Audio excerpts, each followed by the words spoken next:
The morning sun cast long shadows across the parking lot of First National Bank as Maria stepped out of her old Honda Civic. She took a deep breath, trying to steady her nerves. In her hands, she clutched a worn leather folder that contained what felt like her entire world: death certificates, military documents, and bank statements that would hopefully unlock the money she desperately needed. 3 months had passed since the knock on her door that changed everything. 2 officers in crisp uniforms had stood on her porch, their faces grave as they delivered news that shattered her world. Her husband, Carlos, had been killed in action while serving his second tour in Afghanistan. The memory still felt like a punch to the gut every time it surfaced. Now, at 28 years old, Maria found herself navigating a world she never imagined facing alone. Their 8-year-old son, Miguel, had been asking questions she couldn't answer, and their 4-year-old daughter, Isabella, still waited by the window every evening, expecting Daddy to come home from work. The automatic doors of the bank whooshed open, and Maria stepped inside.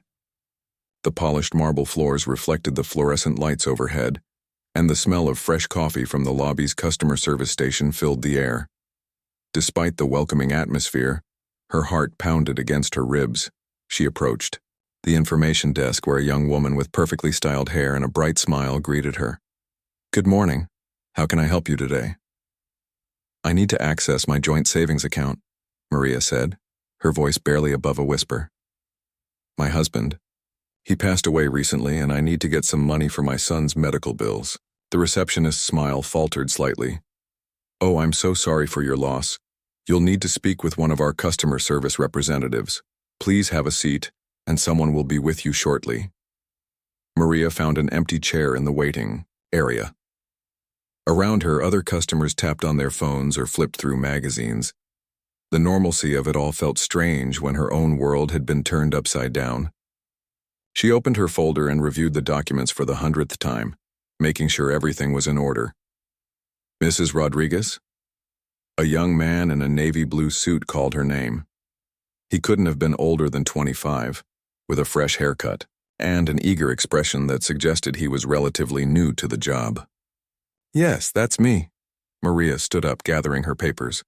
"I'm Tyler, and I'll be helping you today. Please follow me to my desk." They walked through the busy bank floor, past other customers conducting their business. Tyler's desk was neat and organized, with a small plant and a photo of what looked like his college graduation. "So, what can I do for you today, Mrs. Rodriguez?" Maria placed her folder on the desk and began explaining her situation. As she spoke, Tyler's expression grew more serious. He listened politely, occasionally nodding, but she could see concern creeping into his eyes. "I understand this is a difficult time for you," Tyler said once she finished, "but I'm going to need to see some additional documentation. Do you have your husband's death certificate?" "Yes, it's right here." Maria pulled out the official document, her hand shaking slightly as she handed it over. Tyler examined the certificate carefully, then looked at the other papers she'd brought. "Mrs. Rodriguez, I see the issue here. This is a joint account, but to access the funds I would typically need both account holders' signatures. Since your husband has passed away, the situation becomes more complicated." Maria felt her chest tighten. "But it's my money too. We both put money into this account. I have bills to pay, and my son needs to see a specialist for his asthma. The insurance only covers part of it." "I completely understand your situation, and I'm truly sorry for your loss," Tyler said, his voice taking on the rehearsed tone of someone delivering bad news. "But bank policy requires specific procedures for these situations. You'll need to provide additional legal documentation." "What kind of documentation?" Maria asked, feeling overwhelmed. "Typically, we need a court order or letters of administration from the probate court. Sometimes we can work with a properly executed will, but even then, there are procedures we have to follow." Maria stared at him in disbelief. "Procedures? My husband died serving this country. I shouldn't have to jump through hoops to access our own money." Tyler shifted uncomfortably in his chair. "I understand your frustration, Mrs. Rodriguez, but these policies are in place to protect everyone involved. Bank security is very important." Behind them, the line of customers waiting for service was growing longer. Maria could feel their eyes on her as voices began to rise slightly in the conversation. She noticed a few people checking their watches and looking impatient. "How long will this probate process take?" she asked. "It varies, but typically several weeks to a few months," Tyler replied. "Months?" Maria's voice cracked. "I can't wait months. My son's appointment is next week and the rent is due in 5 days." Tyler glanced around nervously as Maria's voice carried across the bank floor. "Mrs. Rodriguez, I know this isn't what you want to hear, but my hands are tied.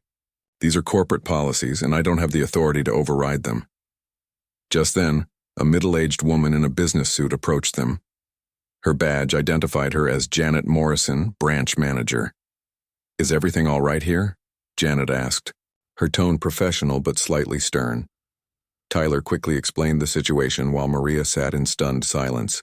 She watched as other customers continued their banking business around her, conducting simple transactions that took minutes while she was being denied access to her own money. "Mrs. Rodriguez," Janet said, turning to face her. "I understand this is a difficult time, but Mr. Peterson here is correct.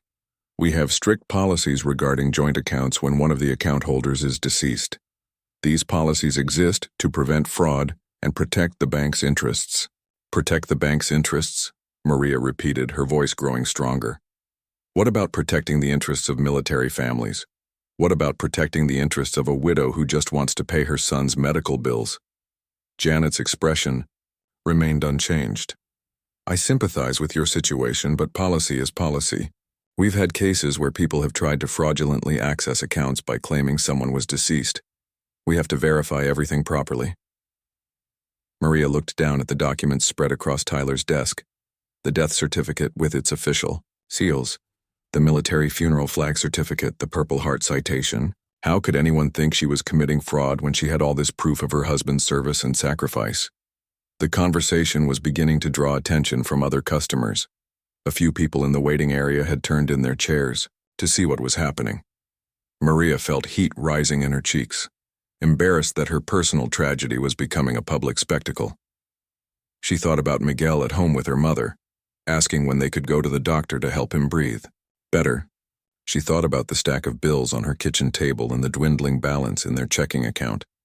Most of all, she thought about Carlos and how he'd always taken care of these kinds of problems. He'd known exactly what to say and who to talk to when bureaucracy got in the way. "Please," Maria said, her voice barely holding steady. "There has to be something you can do. My husband died defending this country. Doesn't that count for something?" Janet shook her head slowly. "I'm sorry, Mrs. Rodriguez, but the bank's position is clear. You'll need to go through the proper legal channels." As the weight of the situation settled over her, Maria realized she was trapped in a system that seemed designed to work against people like her. People who were already dealing with the worst moments of their lives. Standing in line behind Maria, Robert Chen shifted his weight from one foot to the other. He'd been waiting for nearly 20 minutes now, and what started as mild annoyance had slowly transformed into something else entirely. At first, like the other customers, he'd been focused on his own banking needs, a simple deposit from his construction company's latest job. But as he listened to the conversation unfolding at Tyler's desk, his attention shifted completely. Robert was a man who noticed details. Years of managing construction sites had taught him to pay attention to what was happening around him. At 42, his weathered hands and sun-darkened skin told the story of someone who'd spent most of his adult life working outdoors. But it was the small pin on Maria's jacket that caught his eye first. A gold star on a blue background. He knew exactly what that meant. The gold star pin identified her as a military widow, someone who'd lost a spouse in service to their country. Robert's own military dog tags, hidden beneath his work shirt, seemed to grow heavier against his chest as he realized what he was witnessing. He'd served 2 tours in Iraq with the Army Corps of Engineers, building bridges and clearing roads. He'd seen good soldiers who never made it home, and he'd always wondered about the families they left behind. Now, watching Maria struggle with the bank's bureaucracy, he was getting a first-hand look at one of those families. "Sir, are you in line?" asked an elderly woman behind him, tapping him gently on the shoulder. Yes, ma'am, I am, Robert replied quietly, not wanting to interrupt the conversation at the desk but unable to look away. He watched as Janet, the branch manager, maintained her rigid stance about bank policy. Her tone was professional but cold, the kind of voice people used when they were hiding behind rules instead of trying to help solve problems. Robert had heard that tone before, from VA administrators, from government clerks, from anyone who dealt with veterans and their families, but had never served themselves. Maria's voice was getting shakier, and Robert could see her hands trembling as she held her documents. The Purple Heart citation was clearly visible among her papers, and Robert felt his jaw tighten. Her husband had died earning that medal, and here she was, being treated like she was trying to pull some kind of scam. The line behind Robert was getting restless. A businessman in an expensive suit checked his watch for the third time and muttered something about poor customer service. A young mother bounced her baby and sighed loudly, but Robert found himself getting more invested in Maria's situation with each passing moment. Look, I understand your policies, Maria was saying, her voice cracking slightly, but I've got bills that can't wait for months of legal paperwork. My son needs medical care and I'm running out of options here. Tyler looked uncomfortable, glancing between Maria and his manager. I wish there was something I could do, but there isn't. Janet cut him off firmly. Mrs. Rodriguez, I've explained our position. You'll need to work with an attorney to get the proper documentation. That's when Robert made his decision. He'd been raised to believe that you help people when you can, especially when they can't help themselves. His father had always said that a man's character wasn't measured by what he did when people were watching, but by what he did when he thought nobody cared. Excuse me, Robert said, stepping forward from the line. All eyes turned to him. Maria's. Tear-filled and surprised, Tyler's worried, and Janet's clearly annoyed. Sir, you'll need to wait your turn, Janet said with barely concealed irritation. I understand that, ma'am, but I think there might be some confusion about your policies here, Robert replied, his voice calm but firm. He'd learned in the military that you could get a lot more done with quiet confidence than with loud demands. Janet raised an eyebrow. I'm sorry, but this is between the bank and our customer. Unless you're a family member or legal representative, no ma'am, I'm not. Robert interrupted politely. But I am a veteran, and I know a little bit about the rights of military families. The energy in the immediate area shifted.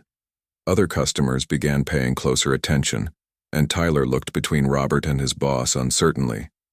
Sir, I appreciate your service, Janet said, her tone becoming slightly more diplomatic. But bank policy applies to everyone equally. Robert nodded thoughtfully. That's interesting, because I was under the impression that the Service Members Civil Relief Act has specific provisions for military families dealing with financial institutions. And if I'm not mistaken, there are also federal guidelines about how banks should handle accounts when a service member dies in the line of duty. He wasn't bluffing. After his own discharge, Robert had learned about these protections the hard way when he'd had his own run-ins with bureaucracy. He'd spent hours researching military family rights after helping a buddy's wife deal with similar issues. Tyler looked confused, clearly not familiar with the regulations Robert was mentioning. Janet's confident expression faltered slightly. Mrs. Rodriguez here isn't asking for anything unreasonable, Robert continued, gesturing toward Maria. She's asking to access a joint account that she's legally entitled to, with proper documentation, of her husband's death in service to this country. That gold star pin she's wearing, that means her husband died defending the same freedoms that allow this bank to operate. Maria looked at Robert with a mixture of surprise and gratitude. She hadn't expected a stranger to step in and advocate for her. Sir, while I appreciate your perspective, Janet said, trying to regain control of the situation, you're not a party to this account, and frankly, this conversation doesn't concern you. Robert smiled slightly, but his eyes remained serious. Well, ma'am, here's the thing. When I took my oath to defend this country, it didn't come with an expiration date. And part of defending this country means looking out for the families of the people who gave everything for it. He turned slightly to address the growing crowd of onlookers. How many of you knew that when a soldier dies serving our country, their families often have to fight for months just to access their own money? How many of you knew that the same banks that put "Support Our Troops" stickers on their windows sometimes make military widows jump through hoops that would make a circus performer dizzy? A murmur went through the crowd. Robert noticed a few people nodding, and an older gentleman near the back called out, "That ain't right." Janet's face was reddening slightly. "Sir, you're creating a disruption. I'm going to have to ask you to conduct your business or leave." "Oh, I plan to conduct my business," Robert replied calmly. "But first, I'd like to understand why this bank's interpretation of policy seems to conflict with federal regulations designed to protect military families. Maybe we could call your district manager and get some clarification." Tyler looked increasingly uncomfortable, and Robert could see him frantically typing something into his computer, probably looking up the regulations Robert had mentioned. "You know what?" Robert continued, pulling out his phone. "I think this might be something worth sharing with the local news. I bet they'd be interested in a story about how military families are treated when they're trying to access their own money after losing a loved one in combat." That got Janet's attention immediately. "Sir, there's no need for threats." "I'm not making threats, ma'am. I'm talking about transparency. If your policies are fair and legal, then there shouldn't be any problem with people knowing about them, right?"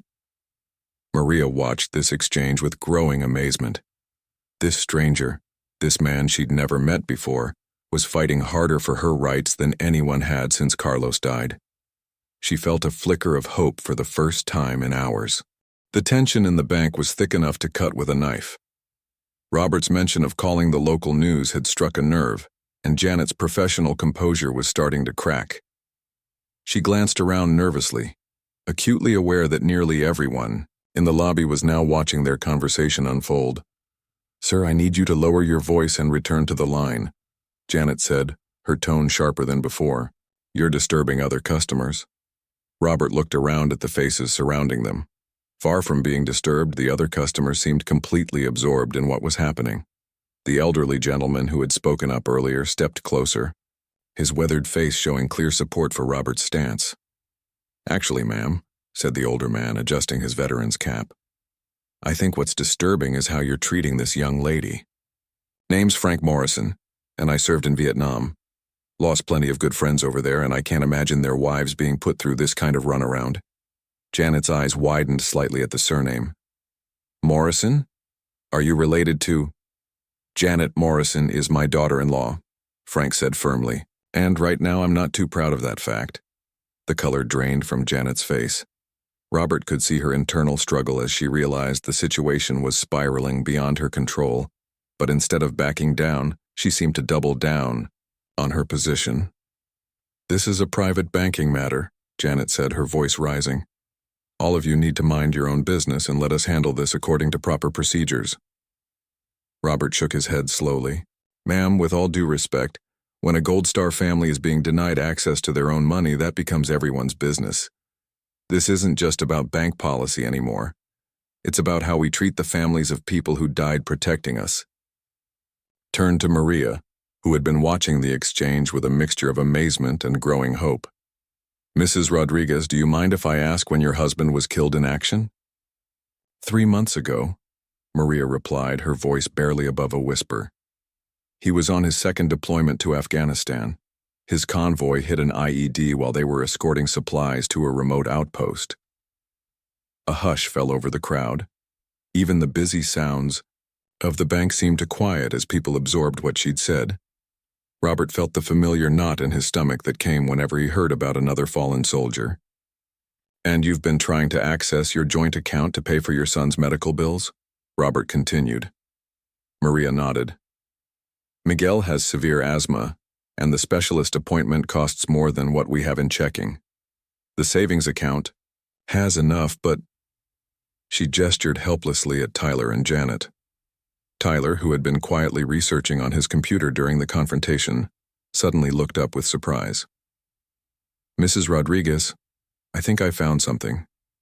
There actually is a federal regulation about expedited account access for military surviving spouses. It's part of the Military Survivors Act." Janet shot him a warning look, but Tyler continued, emboldened by the crowd's attention. It says here that banks are supposed to provide streamlined access to joint accounts for surviving military spouses with proper documentation. And Mrs. Rodriguez has a death certificate, military records, and identification. That should be sufficient. Tyler, that's enough, Janet snapped.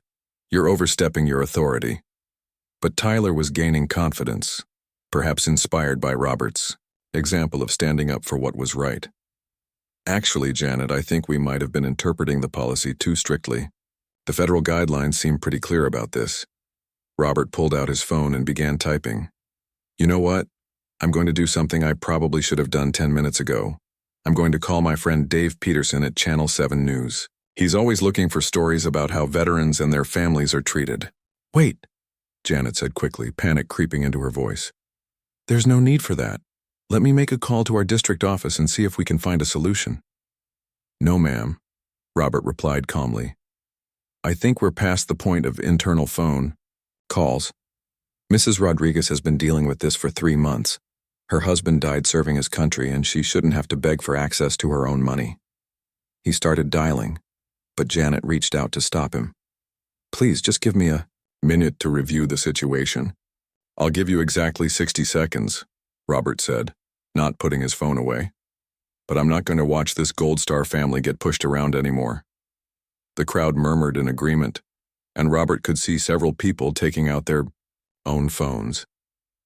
In today's world, everyone was a potential news reporter, and this story was exactly the kind that could go viral in minutes. Frank Morrison stepped forward again. Janet, honey, I'm going to give you some free advice. You've got a bank full of witnesses watching you deny help to a military widow. How do you think that's going to look when it shows up on social media? As if on cue, a young woman near the back of the crowd held up her phone. I've been recording this whole thing, she announced. My boyfriend is deployed overseas, and this could be me someday. People need to see how military families are really treated. Janet's face went pale. In an age where everything could be recorded and shared instantly, she was facing a public relations nightmare. Miss, you can't record inside the bank without permission. Actually, Robert interjected, I believe recording in a public area of a business is generally legal, especially when it's documenting potential discrimination against a protected class, and military families are definitely a protected class under federal law. Tyler was still researching frantically on his computer. Janet, I really think we need to reconsider this. The regulations are pretty clear, and if this gets reported to the federal banking regulators. Don't threaten me, Tyler, Janet snapped, but her voice lacked its earlier confidence. Robert looked at his phone's timer. 30 seconds left, ma'am. And just so you know, Dave Peterson already responded to my text. He's very interested in this story. The truth was, Robert hadn't actually contacted any news stations yet, but his bluff was working. Janet was clearly rattled, and the crowd's support was growing stronger by the minute. This is ridiculous, Janet said, looking around desperately. We're trying to protect the bank and our customers from fraud. These policies exist for good reasons. Ma'am, said a middle-aged woman holding a toddler. I've got kids too, and if something happened to my husband, I'd want someone like this gentleman to stand up for me. What you're doing to this poor woman isn't protection, it's cruelty. More voices joined in, expressing support for Maria and criticism of the bank's handling of the situation. Robert realized that he'd tapped into something deeper than just this one case. People were frustrated with bureaucracy, with institutions that seemed to care more about covering themselves than helping people in need. Time's up, Robert said, raising his phone. I'm making the call. Wait, Janet practically shouted. Let me call the district manager right now. Maybe we can work something out. No more phone calls to stall for time, Robert replied firmly. Either you help Mrs. Rodriguez access her account right now, using the federal guidelines that Tyler found, or we're going to let the world know how this bank treats Gold Star families. Maria watched in amazement as this stranger continued to fight for her. For the first time since Carlos died, she felt like someone was truly on her side, willing to stand up to the system that had been pushing her around for months. The standoff continued, with Janet desperately trying to regain control of a situation that had completely slipped away from her. The entire bank had essentially stopped functioning, as everyone focused on this confrontation between bureaucracy and basic human decency. The automatic doors of the bank whooshed open just as Robert was about to dial the news station. A figure stepped through, and the entire lobby seemed to freeze. The man who entered wasn't particularly tall, but he commanded attention in a way that made everyone turn to look. He wore a crisp military dress uniform with ribbons and decorations that spoke of years of dedicated service. The eagle insignia on his collar gleamed under the fluorescent lights. Brigadier General William Hayes had been driving past the bank on his way to a meeting at the local Veterans Affairs office when he noticed the unusual crowd gathered near the windows. As the regional commander responsible for veteran affairs in the area, he made it his business to know what was happening in his community, especially when it involved military families. The general's presence had an immediate effect on everyone in the bank. Conversation stopped mid-sentence, and even the busy sounds of banking transactions seemed to quiet. His polished shoes clicked against the marble floor as he approached the group gathered around Tyler's desk. "Is everything all right here?" General Hayes asked, his voice carrying the quiet authority that came from decades of leadership. His eyes quickly took in the scene: Maria's tear-stained face, the scattered military documents on the desk, Robert's protective stance, and Janet's obvious distress. Janet was the first to recover from the shock of seeing a general walk into her bank. "Sir, this is just a routine banking matter. Nothing that concerns you." General Hayes turned his attention to Maria, and his expression softened when he noticed the gold star pin on her jacket and the folded American flag she held close to her chest. "Ma'am, I'm General Hayes. I couldn't help but notice that flag you're holding. Is that from a military funeral?" Maria nodded, unable to speak for a moment. The presence of such a high-ranking officer was overwhelming, but there was something kind in his eyes that made her feel safe. "Yes, sir. My husband, Staff Sergeant Carlos Rodriguez. He was killed 3 months ago in Afghanistan." The general's face grew solemn. "I'm deeply sorry for your loss, Mrs. Rodriguez. Your husband's sacrifice will never be forgotten." He paused, studying the documents spread across Tyler's desk. "May I ask what seems to be the problem here?" Robert stepped forward, introducing himself. "Sir, I'm Robert Chen, former Army Corps of Engineers. Mrs. Rodriguez is trying to access her joint savings account to pay for her son's medical bills, but the bank is refusing to help her despite having all the proper documentation." General Hayes listened carefully as Robert explained the situation, his expression growing more serious with each detail. When Robert mentioned the federal regulations that Tyler had found, the general nodded knowingly. "Mr. Chen is correct," General Hayes said, turning to address Janet directly. "There are specific federal guidelines about how financial institutions should handle accounts involving deceased service members.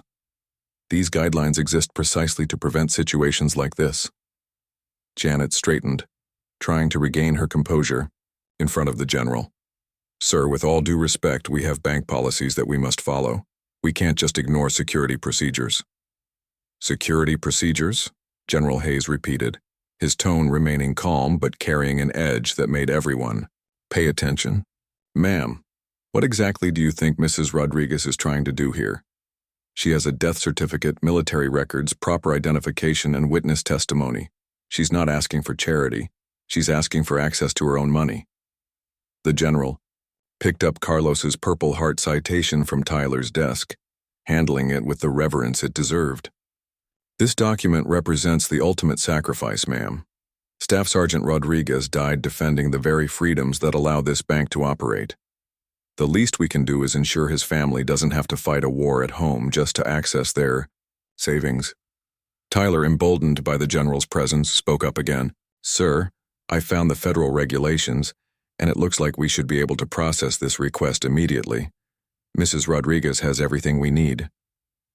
"Then why hasn't it been processed?" General Hayes asked, though his tone suggested he already knew the answer. Janet looked around desperately, realizing that her position was becoming increasingly untenable. "We were just being cautious. Fraud prevention is very important." "Fraud prevention is important," the general agreed, "but so is taking care of military families. And right now, it seems like this bank is more concerned with protecting itself than helping a Gold Star family. Frank Morrison, Janet's father-in-law, stepped forward again. General, I served in Vietnam, and I've never been more ashamed of my family than I am right now. This young woman deserves better. General Hayes nodded respectfully to Frank. Thank you for your service, sir, and you're absolutely right. She does deserve better. The general turned back to Maria, his voice becoming gentler. Mrs. Rodriguez, I want you to know that what you're experiencing here is not acceptable. Military families should never have to face these kinds of obstacles, especially when dealing with grief. Maria finally found her voice. General, I just want to take care of my children. My son needs medical treatment and I'm running out of options. I never expected it would be this hard just to access our own money. It shouldn't be hard, General Hayes replied firmly. In fact, it should be the easiest thing in the world. He turned back to Janet, and his expression became stern. Ma'am, I'm going to ask you directly. Are you going to process Mrs. Rodriguez's request right now, or do I need to make some phone calls? Phone calls? Janet asked nervously. To your corporate headquarters, to the federal banking regulators, and to the media, General Hayes replied matter-of-factly. As the regional commander for veteran affairs, I have a responsibility to ensure that military families in this area are treated with the respect they deserve. When they're not, I take it personally. The crowd that had gathered was hanging on, every word. Several people were openly recording the conversation on their phones, and Robert could see that the story was already starting to spread beyond the bank's walls. I could also mention this situation in my monthly report to the Pentagon, General Hayes continued. They're always interested in how military families are being treated by civilian institutions, especially when those institutions display support our troops' banners but don't seem to understand what that support actually means. Tyler was frantically typing on his computer. I can process the request right now, he announced. All the documentation is here, and the federal guidelines are clear. There's no reason to delay this any further. Janet looked around at the faces surrounding her. The general's stern expression, Robert's determined stance, Maria's hopeful but exhausted face, and the crowd of customers who had rallied to support a military family. She was trapped between her rigid interpretation of bank policy and the overwhelming pressure to do the right thing. Mrs. Rodriguez, General Hayes said, ignoring Janet completely and addressing Tyler directly. This young man seems to understand his responsibilities better than his supervisor. Tyler, isn't it? Would you please help Mrs. Rodriguez access her account so she can take care of her family? Yes, sir, absolutely, Tyler replied, already pulling up Maria's account information. It'll just take a few minutes to process everything. The relief on Maria's face was visible to everyone in the bank. For the first time in months, she felt like the system was working for her instead of against her. But General Hayes wasn't finished yet. He turned to address the entire crowd that had gathered. Ladies and gentlemen, what you've witnessed here today is exactly why we need to stay vigilant about how our military families are treated. Freedom isn't free, and neither is the responsibility to take care of the families of those who paid the ultimate price for it. Tyler's fingers moved quickly across his keyboard as he processed Maria's account access. The entire bank lobby watched in silence as he worked, the tension finally beginning to ease after what felt like hours of confrontation. Within minutes, he looked up with a genuine smile. Mrs. Rodriguez, everything is approved. You now have full access to your joint savings account, Tyler announced. I've also noted in the system that you're a Gold Star family, which should prevent any similar issues in the future. Maria's knees nearly buckled with relief. She gripped the edge of Tyler's desk to steady herself as tears of gratitude flowed down her cheeks. Thank you, she whispered. Thank you so much. General Hayes stepped closer to Maria, his voice gentle but firm. Mrs. Rodriguez, before you leave today, I want to make sure you have all the resources available to you. Being a military widow shouldn't mean navigating this world alone. He reached into his jacket and pulled out a business card. This is the direct number for our Military Family Life Counselor program. They can help you with everything from financial, planning to counseling services for your children. They understand what military families go through. Maria took the card with trembling hands. I didn't know programs like that existed. Most people don't, General Hayes replied. That's part of the problem. We do a good job of training soldiers, but we don't do nearly enough to prepare families for what comes after. He paused, his expression becoming more personal. I lost soldiers under my command, Mrs. Rodriguez. Good people like your husband. Making sure their families are taken care of isn't just policy for me. It's personal. Robert, who had been watching the interaction with quiet satisfaction, stepped forward. General, thank you for stepping in. I wasn't sure how this was going to end. General Hayes turned to Robert and extended his hand. Mr. Chen, what you did here today took courage. Too many people see problems and walk away. You saw a military, family in need, and stood up for them. That's the kind of character this country was built on. As they shook hands, the general continued. I understand you served in Iraq? Yes, sir, 2 tours with the Corps of Engineers, Robert replied. Then you know what it means to have someone watch your back, General Hayes said. Today you watched Mrs. Rodriguez's back when she needed it most. Your service didn't end when you took off the uniform. Frank Morrison approached the group, his veteran's cap in his hands. General, I owe you an apology on behalf of my family. What happened here today wasn't right, and I'm glad you were here to fix it. General Hayes shook the older man's hand warmly. No apology needed, sir. Sometimes it takes situations like this to remind us all what our values really are. Janet, who had been standing quietly to the side looking defeated, finally found her voice. General, I think there might have been some confusion about our policies. Maybe we need better training for situations involving military families. The general's expression remained serious as he turned to address her. Ma'am, confusion about policy is one thing, but what I witnessed here today wasn't confusion. It was a lack of compassion. Mrs. Rodriguez came to you with proper documentation and a legitimate need, and she was treated like a potential criminal. He gestured toward the crowd that was still gathered around them. Look at these people. They understood immediately what was right and what was wrong. They didn't need special training to know that a Gold Star family deserved help, not obstacles. Tyler cleared his throat softly. If I may, General, I think part of the problem is that we don't receive specific training about military family situations.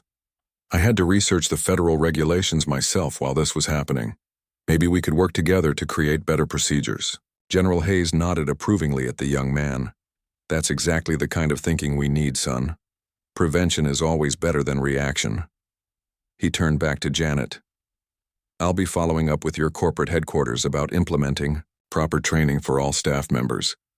Military families shouldn't have to fight for basic services. Maria had finished her banking transaction and was carefully putting her documents back into her folder. As she stood up, she looked around at all the people who had supported her. Robert, Frank, Tyler, and even strangers in the crowd who had spoken up for her. I don't know how to thank all of you, she said, her voice still shaky with emotion. For 3 months, I felt like I was fighting this battle alone. Today I learned that there are still good people in the world who will stand up for what's right. Robert stepped forward with a warm smile. Mrs. Rodriguez, you don't need to thank me. Your husband served so that all of us could live freely. Making sure his family is taken care of is the least we can do.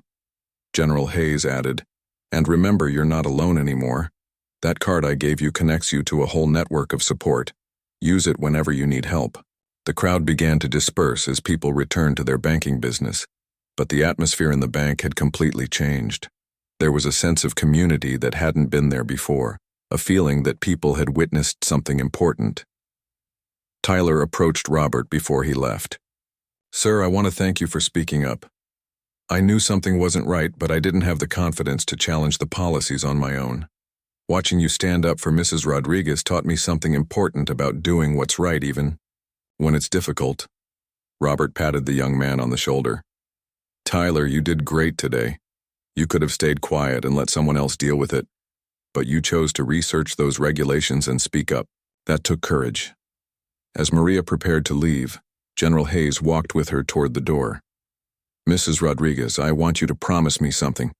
If you ever face this kind of treatment again, from any institution, you call me immediately. Military families have enough challenges without having to fight bureaucracy at every turn. I promise, General, and thank you for showing up when you did. I was starting to lose hope. Hope is something you should never lose, General Hayes replied. Your husband's sacrifice meant something, and his family deserves to be treated with honor. Don't let anyone make you feel otherwise. Outside the bank, Robert caught up with Maria. In the parking lot. Hey, before you go, I wanted to give you my number. If you ever need help with anything, military paperwork, dealing with the VA, or just someone who understands what military families go through, don't hesitate to call. Maria smiled genuinely for the first time in months. Carlos always said that the military was like a big family, that we all looked out for each other. Today, I finally understood what he meant. As she drove away to take care of her son's medical appointment, Maria reflected on how the morning had started with desperation and ended with hope. She thought about Miguel waiting at home, finally able to get the medical care he needed. She thought about Isabella, who would see her mother smile again. Most importantly, she thought about Carlos and how proud he would be to know that his military family had stepped up to take care of his wife and children when they needed it most. The gold star pin on her jacket felt a little less heavy, and the burden of being a military widow felt a little more manageable.